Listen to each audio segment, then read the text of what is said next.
Very logical day, everyone. Welcome to G Quiz. In this G Quiz, we are going to discuss daily 20 current affair questions. ये questions आपके होने वाले हैं 25 of March के newspaper से। The Hindu और Indian express को हम इसमें इंक्लूड करने वाले हैं। जो भी क्वेश्चंस पॉसिबल क्वेश्चंस हैं वो यहाँ पर कवर होने वाले हैं 25 ऑफ मार्च के न्यूज़पेपर से। इसके अलावा लास्ट में एक क्वेश्चन होगा आपके लिए जिसका आंसर आपको कमेंट बॉक्स में देना है। उसका सॉल्यूशन हम नेक्स्ट वीडियो में डिस्कस करेंगे। स्टार्ट करते हैं आज के क्वेश्चन। पहला क्वेश्चन है, Which country clinched the title of both men and women titles of Asian Kho-Kho Championship? किस कंट्री ने man and women both titles जो है एशियन खो खो चैंपियनशिप के जीत लिए? ऑप्शंस है ईरान, कतर, इंडिया और यूएई। इसका करेक्ट आंसर है इंडिया। इंडिया ने मेन और वेमेन दोनों ही चैंपियनशिप में, खो खो चैंपियनशिप में एशिया लेवल पे ये चैंपियनशिप होती है, तो इसको जीत लिया है। कहां पर इसका कंडक्शन किया गया था? ये असम में कंडक्ट की गई थी। असम में कंडक्ट की गई थी आपकी ये खो खो चैंपियनशिप, जिसमें इंडिया ने मैन एंड वुमेन दोनों ही चैंपियनशिप में जीत हासिल की है। नेक्स्ट क्वेश्चन है, recently Indian Navy undertook which maritime awareness coastal motor car expedition? Indian Navy ने एक maritime awareness coastal motor car expedition जो है कंडक्ट किया है, तो इसका नाम क्या था? ऑप्शन है समुद्र यात्रा, समध्वनि, शन्नो वरुणा एंड समवेदा। तो इसका करेक्ट आंसर है शन्नो वरुणा। शन्नो वरुणा नाम का एक्सपीडिशन जो था, मोटर कार एक्सपीडिशन, वो रिसेंटली इंडियन नेवी ने कंडक्ट किया है। इसके अलावा शन्नो वरुणा जो है वो मोटो भी है आपका इंडियन इंडियन नेवी का, तो ये भी याद रखना है कि इंडियन नेवी का मोटो क्या है। शन्नो वरुणा इंडियन नेवी का मोटो है, जिसके नाम से जो कार एक्सपीडिशन थी, मोटर कार एक्सपीडिशन, वो कंडक्ट की गई है रिसेंटली। अगला क्वेश्चन है, विच mobile app launched by the income tax department for tax payers? Tax payers के लिए कौन सा mobile application income tax department ने रिसेंटली लॉन्च किया है? ऑप्शंस है IT returns app, tax, AIC for tax player, income tax tracker. इसका correct answer है AIS for tax payer. AIS for tax payer नाम का एक ऐप है जो कि इनकम टैक्स डिपार्टमेंट ने रिसेंटली लॉन्च किया है। एआईएस का फुल फॉर्म क्या है? Annual information statement for tax payer करके ऐप जो है वो रिसेंटली लॉन्च किया गया है इनकम टैक्स डिपार्टमेंट के द्वारा। इससे क्या होगा? इजी हो जाएगा टैक्स भरना। जो भी लोग हैं उनके लिए इजी कर दिया गया है ताकि ज्यादा से ज्यादा इनकम टैक्स जो है वो जनरेट किया जा सके। How many solar parks have been approved in Bundelkhand region? Bundelkhand region में कितने सोलर पार्क्स रिसेंटली अप्रूव किए गए हैं गवर्नमेंट के द्वारा? ऑप्शंस हैं 3, 5, 8 और 10। इसका करेक्ट आंसर है 8। 8 solar parks recently Bundelkhand region के लिए गवर्नमेंट ने अप्रूव किए हैं। इसकी कैपेसिटी कितने में होने वाली है? 4995 मेगावाट कैपेसिटी के ये 8 सोलर पार्क जो हैं वो होने वाले हैं, जो कि बुंदेलखंड रीजन में सेटअप होने वाले हैं। Which state has signed an MOU with French Development Agency to improve drinking water and sanitation facilities? किस स्टेट गवर्नमेंट ने फ्रेंच डेवलपमेंट एजेंसी के साथ मिलकर के एक एमओयू साइन किया है to provide drinking water, safe drinking water and sanitation facilities? Options है राजस्थान, उत्तराखंड, हिमाचल प्रदेश और असम। तो हिमाचल प्रदेश गवर्नमेंट ने रिसेंटली एक एमओयू साइन किया है फ्रेंच डेवलपमेंट एजेंसी के साथ में to improve their drinking water and sanitation facilities. Recently Pradeep Sarkar passed away, he was a famous. Profession क्या था प्रदीप सरकार का? ये पूछा जा रहा है क्वेश्चन में। प्रदीप सरकार की रिसेंटली डेथ हो गई है, तो ये थे आपके एक famous film maker. Famous film maker थे प्रदीप सरकार। इतना ही इस क्वेश्चन में पता होना चाहिए इनका प्रोफेशन क्या था, डायरेक्टली पूछा जा सकता है। ये थे प्रदीप सरकार जो कि एक फेमस फिल्म मेकर थे। अगला क्वेश्चन है, who is the author of the book title a matter of the heart education in India? A matter of the heart education in India book किसने लिखी है रिसेंटली? तो अनुराग बेहर। अनुराग बेहर जो कि करेंटली सीईओ हैं अजीम प्रेमजी ग्रुप के। उन्होंने अजीम प्रेमजी फाउंडेशन जो है उसके सीईओ हैं, उन्होंने लिखी है आपकी book a matter of heart education in India. तो ये याद रखना है। डायरेक्टली इस तरह से भी पूछा जा सकता है कि CEO of Azim Premji foundation कौन है, क्योंकि न्यूज में तो डायरेक्टली पूछा जा सकता है अनुराग Behar is the answer. Who conferred with the prestigious Maharashtra Bhushan Award 2021 for her contribution to the field of art and culture? Recently Maharashtra Bhushan award, highest civilian award होता है स्टेट का, महाराष्ट्र का, तो ये 2021 ईयर के लिए किसको दिया गया है? एमएससीईटी जैसे एग्जाम्स के लिए इस तरह के क्वेश्चंस इंपॉर्टेंट हो सकते हैं क्योंकि महाराष्ट्र स्पेसिफिक क्वेश्चंस है। तो 2021 के लिए अवार्ड जो दिया गया है वो आशा भोसले को दिया गया है।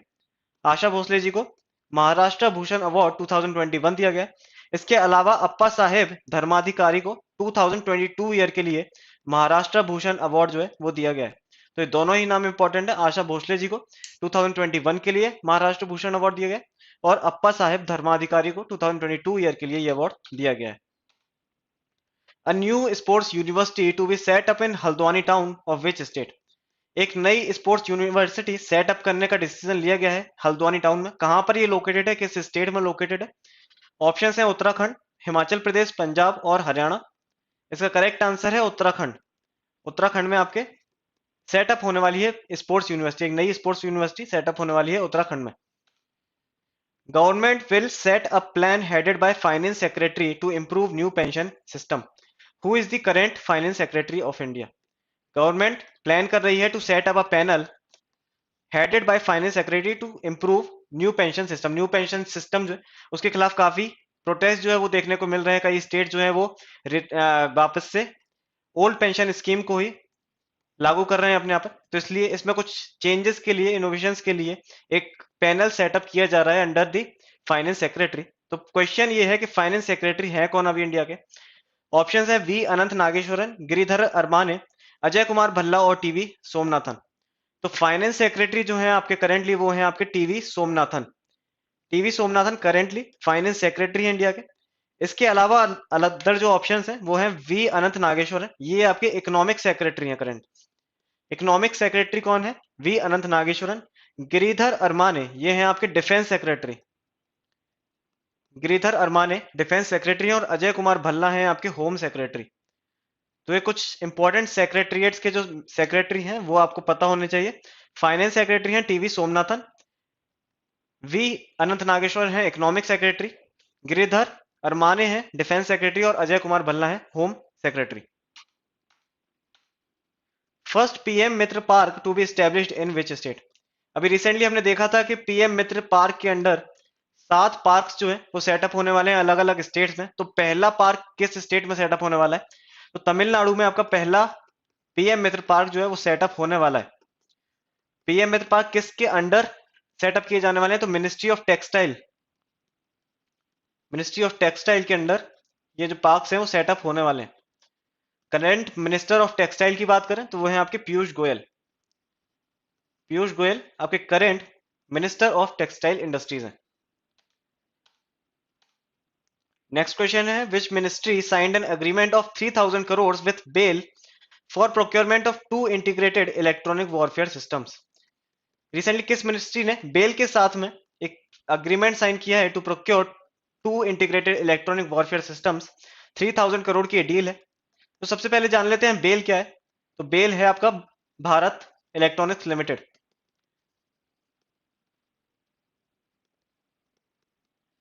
ये एक नवरत्न कंपनी है।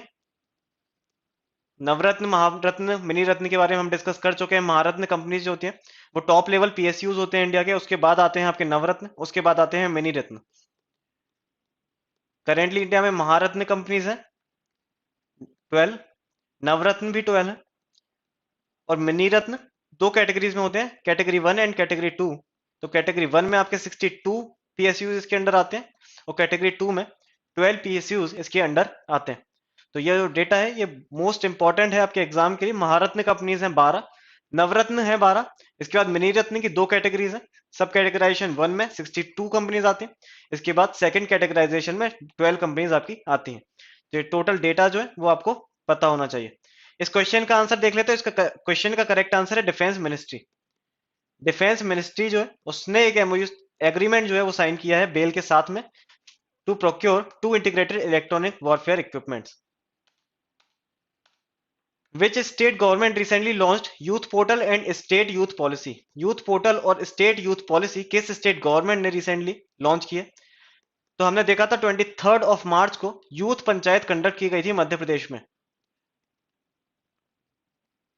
जो भी यूथ से रिलेटेड स्कीम्स थी उसके बारे में उनको अवेयर करना, उनसे कैसे उनको बेनिफिट हो सकता है उसके बारे में अवेयर करने के लिए यूथ पंचायत कंडक्ट की गई थी।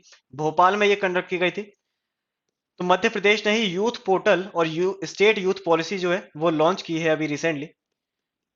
स्टेट यूथ पॉलिसी में यूथ से रिलेटेड जो भी उनके बेटरमेंट के लिए किया जा सकता है वो इंक्लूड है और यूथ पोर्टल पे जो भी स्कीम्स हैं यूथ से रिलेटेड वो इसमें इजीली विजिबल रहेंगे और इजीली इसको एक्सेस किया जा सकता है। नेक्स्ट क्वेश्चन है, recently who launch digital platform Sagar Manthan? Sagar Manthan digital platform recently किसने लॉन्च किया है? तो इसका करेक्ट आंसर है सर्बानंद सोनोवाल। मिनिस्टर ऑफ आयुष जो है करंटली, मिनिस्टर ऑफ आयुष और मिनिस्टर ऑफ फिशरीज, दोनों ही मिनिस्ट्री के ये मिनिस्टर हैं सर्बानंद सोनोवाल। इन्होंने इनॉग्रेट किया है recently digital platform of Sagar Manthan. Sagar Manthan है क्या? एक real time performance monitoring dashboard है। Real time performance monitoring dashboard है सागर मंथन, जिसका इनॉग्रेशन किया है, लॉन्च किया है सर्बानंद सोनोवाल ने। As per the recent UNESCO report, how much percent population do not have safe drinking water? दुनिया में कितने परसेंट लोगों के पास सेफ ड्रिंकिंग वाटर की अवेलेबिलिटी नहीं है as per the UNESCO report? तो इसका करेक्ट आंसर है 26%। 26% पॉपुलेशन अभी भी ऐसी है जिनके पास एक्सेसिबिलिटी नहीं है ऑफ सेफ ड्रिंकिंग वाटर। इसके अलावा एक और डेटा आया है इसमें, 46% लोगों के पास सैनिटेशन फैसिलिटीज भी नहीं है। दुनिया में 46% लोग ऐसे हैं जिनके पास बेसिक सैनिटेशन फैसिलिटीज भी उपलब्ध नहीं है, और 26% लोगों के पास सेफ ड्रिंकिंग वाटर अवेलेबिलिटी अभी नहीं है। 16th क्वेश्चन है, government to organise Tamil Samagams in Saurashtra and Uttarakhand. Saurashtra और उत्तराखंड में तमिल समागम्स ऑर्गेनाइज किए जाने हैं गवर्नमेंट के द्वारा। फर्स्ट तमिल समागम टुक प्लेस एट, पहला तमिल समागम कहां पर कंडक्ट किया गया था?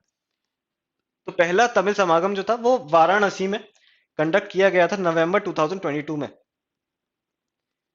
वाराणसी में काशी तमिल समागम के नाम से ये ऑर्गेनाइज किया गया था।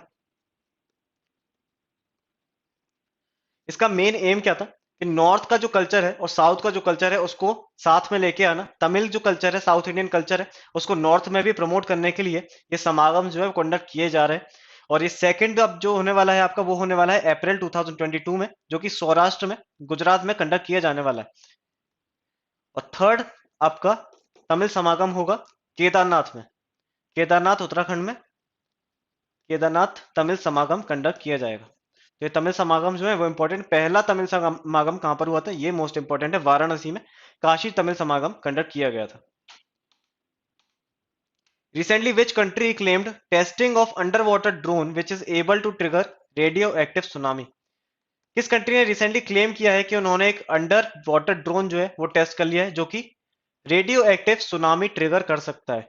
तो नॉर्थ कोरिया ने रिसेंटली क्लेम किया है कि they have tested underwater drone which is able to trigger radioactive tsunami. तो ये एक बहुत बड़ी न्यूज है जो आज आई है, न्यूज़पेपर में थी ये, कि नॉर्थ कोरिया ने ये ड्रोन जो है वो डेवलप कर लिया है, टेस्ट कर लिया है।